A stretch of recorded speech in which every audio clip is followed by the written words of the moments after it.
Hey guys, Big J here. Before we get started with my team reveal video today, I just want to say thanks. Thanks for all the support that you guys have had in watching our content over the last couple of weeks. You know, we've been pumping out stuff basically every day. So, looking at the rankings and looking at the leagues from today, we've only got about 190 people entered into our competition. You've got 3 amazing prizes you can win: jersey from your team that you support, some tickets to an AFL game, and an AFL voucher as well. So if you guys want to enter those, it's completely free. You've only got to subscribe to the channel, like us on Facebook, and then you're done. Like, everyone's got a Facebook, right? It doesn't matter. Click anonymous, do whatever you want to do. We're not going to go stalk you. I'll put the link for it down in the description below. In today's video, we're looking at my Supercoach team. It's been a long time since an update. I've kind of had a few alliterations. Hope you guys enjoy.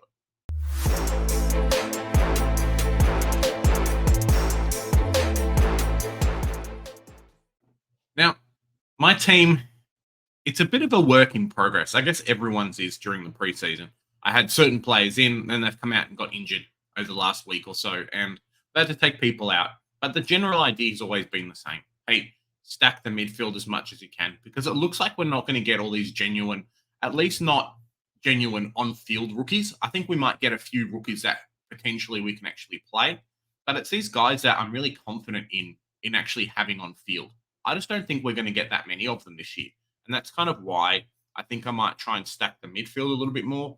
Not chase the points, but more an idea of, hey, let's come in and let's lock how many premiums that we know are probably going to be top 10. Know are probably going to be like the guys we want to keep for the whole year. Let's minimize the amount of trades that we have to spend to finish off our teams as well. I don't want to be spending 3, 4, 5 boosts in the midfield to be like, cool, well, you know, I can't go on sideways trades, or I can't go and fix things, or if a player comes out and is an absolute must-have, I don't have enough trades to finish off my team or finish off my team efficiently, which is probably the bigger thing. I think with 40 trades this year, we're definitely going to have enough to finish our teams, but it's more finish it off efficiently. That's kind of the sucker thing. So I guess starting off in the back line, I was going to have Nick Dacos in there. Potentially still can. But at the moment, it's D1 James Sicily. Now, I know there's a bit of talk at the moment about some players potentially coming in, taking some roles and whatever like that. But at the moment, definitely a big placeholder for me. A lot of this team is guys who burnt me last year for not having them in my sides, and no early buy, which is a massive tick, massive green flag for Sicily. Super high ceiling in a team where the ball, so this is number 3, right? In the team where the ball's going to be in the back line, like majority of the game, because Hawthorn probably aren't going to be, you know, that competitive this year, or at least they're not going to win as many games as maybe what Hawthorn fans are going to think they're going to be winning. So definitely a must-have for me right now. Could change. I know there's a bit of talk of Carl Amon coming into the back line and then the forward line and then the wings. So potentially that affects Sicily's scoring a little bit, but we'll wait and see for that. Hopefully you guys just didn't hear the motorbike going past. Next up, we have Big Hayden Young. If you haven't already, check out our team reveal. Well, not team review. Check out our player profile video on Hayden Young. Playing midfield, I think, is going to end up being a must-have for us. So in this team here, trying to navigate as much of the early buys as we can, because I think it's really going to change a few things up.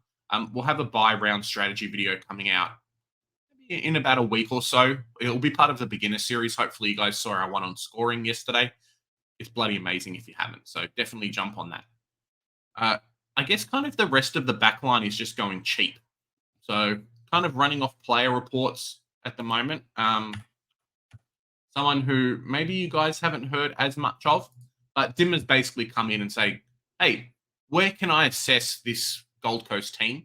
Where can I make it similar to the Richmond team that, we did pretty well and we won 3 premierships? So he's come in, basically said, Connor Buderick, I love your running. I love your ball use. Yes, you've come off injuries, but I want to try and mold you into what Jaden Short was. If that means that, he gets a lot more ball, that means that he gets a lot more time off the halfback, then I'm all for it. We don't need him to be a keeper, but easy 150K, which I think is pretty doable for him. It makes him, around like an 80 average, which in Supercoach, in a predominantly ball-heavy role, is pretty doable. Hold him till the buys. hold him a little bit longer, flip him off to a premium, and we're happy. The best thing about kind of going cheap in the defense and the forward line, as you'll see, is that if you have a look at kind of the average range of prices, a lot of these guys are going to end up just being around that 550K mark. We're not going to have to shell out 100 and, 500, 600K plus for getting these guys in. So you only need to make what Budarick makes 150, offload with a rookie, and you're laughing. So that's kind of the plan at the moment. Chapman, I think, is up next for a lot of people. Looks to be playing half back, wing a little bit at Freo, similar to a Gold Coast and maybe a Hawthorn. I think the ball's going to be a little bit down there as well. And no early buy, which is fantastic for us. I think Zach Williams is going to finish off a lot of people's backlines. And then it's basically a little bit of a secret of mine. I'll kind of show it. If you don't know, I mean, obviously I know a lot of the rookies kind of just making content. But if you don't know a lot of the rookies, you can kind of cheat a little bit and just be like, cool, let other people do the hard work so you don't have to. That means we just kind of have a look at the highest ownership. Who fits in with what we're talking about? Nick Dacos, obviously 61%. But moving down the list, I want Nick Caulfield because other people seem to think he's a fantastic pick. Easy. Daniel Curtin could be one as well, but I'm a little bit worried about his knee injuries. It looks like he might have done something preseason, hopefully not, but he's a bit of a miss for me at the moment, which means I'm just going Gibcus. And being a North Melbourne fan, I know there's a lot of talk of other players like a Comben who maybe features in our forward line being a player to watch in that back line. So Toby Pink is a bit of a miss for me at the moment. So Marty Hall takes the position. And easy. Backline done. It's not too bad. What are we? 2.5 million to finish off your backline to start the season. It's not too bad. Budarick could go up, could go down. I could swap him out for another rookie, use the cash somewhere else for another premium in the midfield. So we'll wait and see for him. But for right now, I'm pretty happy with that. Midfield. Now, yeah. It is an interesting one. If you haven't already, big shout out to DR. DR, I know you're watching. Check out his Should I Pick Bont video. It kind of swayed me a little bit. Yes, Bontempelli is going to go down in cash. Yes, I know. Bevo is a nut job. And the doggies midfield might get moved around a bit. But he's going to be the best player this year. And if you watched our scoring video, you're going to see how good he does in the forward line. Kicks goals, contested marks, does everything. His forward line scoring is such a massive boost to his score in general that when I see Bont's going to rest in the forward line, I'm like, cash in, boys. Petrarca comes up next. I know there's a bit of hearsay, hey, Petrarca's not going to do as well with Oliver in the team, blah, blah, blah. Oliver's not even back to full training yet. Yes, he is running around, which I'm fine with, but I think I can end up picking up Oliver at a cheaper price. I think Petrarca, similar to a Sicily last year, right? I didn't have them.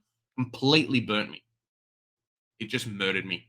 Early buy, it's okay. We don't have to miss out on that many players. So Petrarca's in there for me. Next one up here is probably who should be the most selected, I think, midfield premium is Zach Butters. I know he's only 32%, so shame on you people. Seems to be dominating the midfield. Hasn't had any issues. No early buy as well. 3 green flags. And really, really went bananas last year. I think the last 10 or so games, those people that didn't own him, like me in the forward line last year, ended up going something like a 130. Like, if this guy can do this, and now he's playing more midfield, mate. Next up is big LDU. So, LDU is a bit of a tricky one. If you watch kind of all of our live streams, all of our team reviews, everything like that, you know how I feel about risk. You always start the risky players, so then you can trade. You never try and bring them in as much as you can. I think a lot of us are going to probably see Tim English at 550K and be like, jump on that train, 100%. But starting players like LDU means it's just a simple swap to a Nick Dake or someone else earlier on into the season if the pick doesn't work out. If it does work out, North Melbourne having maybe a little bit stronger midfield than what we've had in previous years should help out his scoring quite a bit. I'm not expecting 150s, but I think LDU could probably average a high teens, high 100 teens, maybe a 120 average, which would push him up a little bit longer, a little bit higher. It's really just durability for the body. And looking at all the training reports, he's had no niggles, no anything. So something to watch over the next month and a half.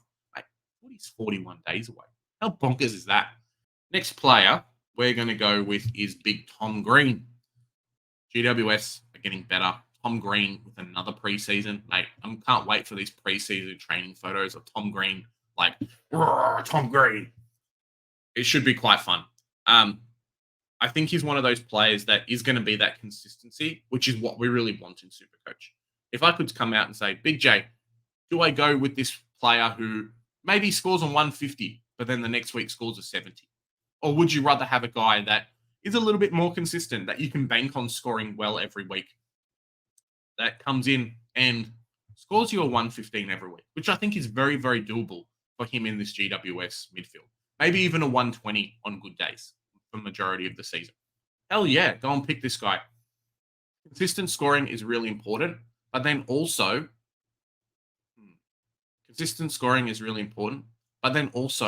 his cash generation as well.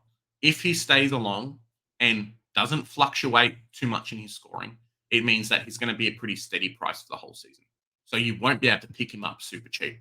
And you know how at the start of the episode I was talking about, hey, spend less trades on players? Other people are going to have to spend 3 trades to get Tom Green in, unless they brought a premium in that now they want to try and sideways to. You don't have to because you've started this player. Keeping boosts for later on is fantastic.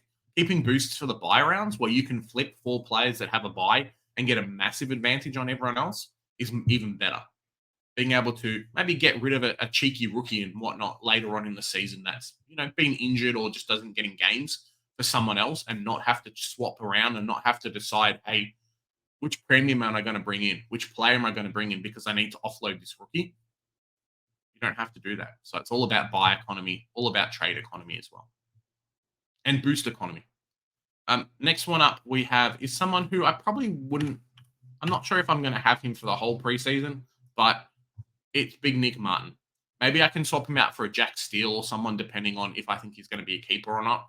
But it looks like Nick Martin might be playing defense at the moment, playing off half back. We know how good he was in his rookie year, and we know how good he's been and consistent he's been since then.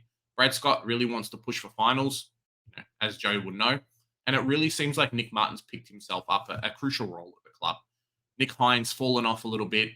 Ben Mackay and a few others have kind of come into the club. And I think they're trying to shake things up. The Essendon of old aren't very good. Sorry to say, Bombers fans. I know you guys might click off at the moment, but the Essendon of old aren't very good. And that's due to just to kind of their scoring on field, right? You guys haven't played a final in, 7,000 days? Something needs to change. Players come in, players come out. Use the young talent that you have. Nate Caddy's going to be fantastic. Nick Martin could be fantastic for you as well. As I said before about stacking the midfield, I'm not very confident on the rookies we can have that are playable. A couple of years ago, I know I had a Matt Rowell at like an M7, which was fantastic, Matt Rowell. But it was my M8 every week that I had to keep shuffling a rookie in. That really, really hurt. This year, I'm trying to just make sure, cool, the best players on field I've got, the bench guys will figure themselves out. Oh, yeah, and Nick Martin looks to be getting DPP if he plays backline. So he'll be going to there. I'm not expecting to play Nick Martin in my midfield the whole year. Don't worry about it. In saying that, we can go back to our tried and true. Hey, how do we cheat in Supercoach? Albin McKercher. Fantastic young man. Fantastic player. Playing halfback from North Melbourne. I'm expecting this guy to get to 400k very, very quickly and potentially even a bit more expensive. Similar to a Riley Sanders, both mid-only players, right? That's kind of the thing that we're looking at a little bit. We can put mid-forwards in our forward line. Don't get me wrong. I'm going to do that. But right now, your mid-only guys, the ones you must play, get them in your midfield now. Next up on the list is Big Jeremy Sharp. Looks to be dominating in the preseason. Looks to be holding down a bit of a wing spot. That's why Freo brought him in. Henry's gone. Sharp comes in. I'm not expecting wonders from this kid, but that's why we don't have him on field. Next one up is Big Jai Clark. From what I'm hearing from the limited Geelong kind of training reports at the moment, it's looking like he's going to be doing quite well. And finishing off the club, let's have a quick look. We can kind of cheat. It's Big Claypool. So from what I'm hearing from West Coast, the kid's dominating in the preseason. Looks like he might be playing quite well. So that's it. Half the team done. And we have some money left over. Not a huge amount, but you can kind of see where I'm going for the next two positions. Ruck's up. Max gone. Get in my side. Brody Grundy, get in my side. You know my feelings on the Gorn Grundy combination. Yes, I might come in and be able to trade someone out for a Tim English later. If Gorn has any injury worries, mate, Buderick out, Tim English in, I'm happy. But it's looking like those two are the 1-2 punch. We've got to kind of try and avoid preseason form. Well, not preseason form, but worry about the early buys a little bit. But that's why we have this guy at R3. I know some people looked like, hey, I'm going to have him on field. I've seen some teams, don't do it, boys. It's going to hurt when you have to sideways the player. But if Jordan Sweet plays, which it looks like he's basically R1 at the moment, I'm not expecting monster scores. But a Jordan Sweet swapping out for a Brody Grundy in a week, it's okay. It's not too bad. I can take that. That's that done. Thanks, game. My team's not finished, as you guys can see. Now, the forward line is a bit of a tricky one. We have to go cheap. We've got under $2 million to finish off our team. But that's okay because Mr. Jack McRae, which I think he even had 50-something% ownership when I started making this video, is now down to 48%. So it's not great. Jack McRae was my F1. It really isn't now. We're rolling Big Sam Flanders F1. Hopefully, Dimmer, similar to Buderick, he's coming to a side. He knows, hey, these players are going to be doing really well. I need to make the team that I know can win. Flanders dominated in that midfield last year. He's not going to go play him somewhere else. There is competition now. Players have come back from injury. But you play your best players where you play your best players. And Flanders just signed a monster contract to stay at the club to play in the midfield. So I think we're going to be okay there. Next one up is a bit of a cheaty one. And a bit of a placeholder for me is Tom Lynch. I know you're going to say, Big J, Tom Lynch, what are you doing? But it really looks like he's back to preseason training. Looks like he's kind of back to some form. And I don't need to keep him for the whole year. I just need him for the first 5 or 6 rounds. If he can come out, score a cheeky 100, kicks a couple of goals, takes some contested marks, a few other things, easy cash swap. I'm really kind of building this forward line to how much money can we make in the first 6 rounds. So when DPPs happen and we get some of these amazing midfielders as DPP players, move them to the forward line. Bob's your uncle there. So that's kind of the plan at the moment. And this is where not wasting a lot of buys in the midfield means that I can use boosts. So not wasting many boosts in the midfield is the reason why I can waste my boosts in the forward line. So I can go 2 bench players, a Tom Lynch, up to a premium pretty easily. If I had to do that across multiple lines, I just couldn't feasibly do it. So something to watch out there. Next player up on our list is James Harms. So it's looking like the doggies are definitely moving things around. And James Harms has averaged 80s and 90s in the past. In a stronger Melbourne midfield and in a team where there really was a lot of competition for spots. We know Bailey Smith's gone down. We know Jack McRae has a bit of a hamstring injury. And they're looking to play him more in the midfield this year, which means that Harms has a really good chance of taking a high half forward spot at the Dogs. We had Anthony Scott, we had McNeil, we had all these players that Bevo's come and poached from the Dogs VFL, admittedly, but these mature age players he's brought in to play a role. He's pushing for finals. I think Harms is definitely a part of that, and he moves across for more opportunities as well. So it's a big watch and see over the preseason games, but easy to make 150K from it. That's only an 80 average. It's not that much. Next up on our list is Big Jack Billings. So another one that we need to watch out for in the preseason, but it looks like he's going to be playing a bit of wing, bit of high half forward, filling in a real crucial role at Melbourne. And it's something that, players filling crucial roles is something that we're looking out for as opportunities in Supercoach. So big watch and see over the preseason games. We're lucky that we get to see him round 1, and he could be out of the side. If he comes in and does nothing in round 1, plays majority bench or he's the sub, like, cool, out of my team. But for right now, he's in there. Going off the rookies now, we don't have a lot of money, but I think you guys know where I'm going. Harley Reid's next, pretty easy. Darcy Wilson's next, pretty easy. And then we're going to go Sean Manor, and then we're going to go Big Cadman. Thanks, Supercoach. Cool. So that's looking like it's my side for right now. Hey, guys, that's my team, and that's my kind of January, February update. I'm going to put out another team probably before the bye or before the preseason games, another one after the preseason games, and obviously coming up a lot closer to the end of March. So, or before Supercoach generally opens, footy starts, that kind of thing. Hope you guys have enjoyed. As I said at the start of the video, if you guys haven't joined our Supercoach group, our league for the year, do that as well. Check out all the amazing content. And yesterday we put out a bloody fantastic scorers video. So have a check out, have a look at that. Let me know in the comments what you guys think. Remember, guys, here at the Centre Bounce, we do the hard work. So you